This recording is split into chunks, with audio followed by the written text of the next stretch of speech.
Siamo con Roberto Fasoli, consigliere regionale del Partito Democratico del Veneto, e parliamo delle prossime regionali, un Partito Democratico che si presenta estremamente frammentato a livello nazionale, ma a livello regionale come si presenterà? Si presenta assolutamente unito, nel senso che noi abbiamo discusso, fatto le primarie, espresso una candidata, abbiamo contribuito a far sì che le primarie riuscissero, quindi noi siamo parte di un grande partito, abbiamo le nostre opinioni, le faremo valere, discuteremo, ma in questo momento l'aspetto assolutamente principale è sostenere Alessandra Moretti e vincere le elezioni regionali. Quali i punti fondamentali del vostro programma? In sintesi noi insisteremo su 5 punti che pensiamo debbano caratterizzare la proposta del Partito Democratico e di tutto lo schieramento. Il primo tema è sicuramente il lavoro, la sua sicurezza e anche le forme innovative, quindi la ricerca e le nuove alleanze a livello internazionale su settori di qualità.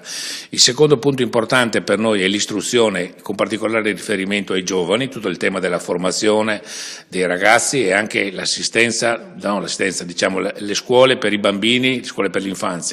Il terzo tema è la ridefinizione del nostro piano sociosanitario che da eccellenza rischia di avere settori di criticità se non faremo alcune innovazioni importanti che noi vorremmo fare.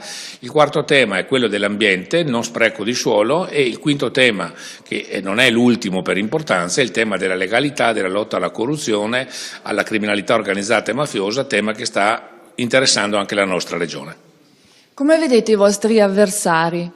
Ma noi, nell'ultimo chilometro, quando ci sono le corse ciclistiche, l'unica cosa da fare è abbassare la testa e pedalare in tutta velocità, quindi noi lavoriamo per vincere. Naturalmente i nostri avversari possono, aggregandosi o disaggregandosi, rendere il percorso per noi più complicato o più agevole. Non stiamo lì a farci condizionare dalle loro beghe interne e dai loro ricatti. Facciamo una proposta ai veneti più che guardare le tattichette di basso profilo da basso impero per allearci con questo o quel pezzo del centrodestra.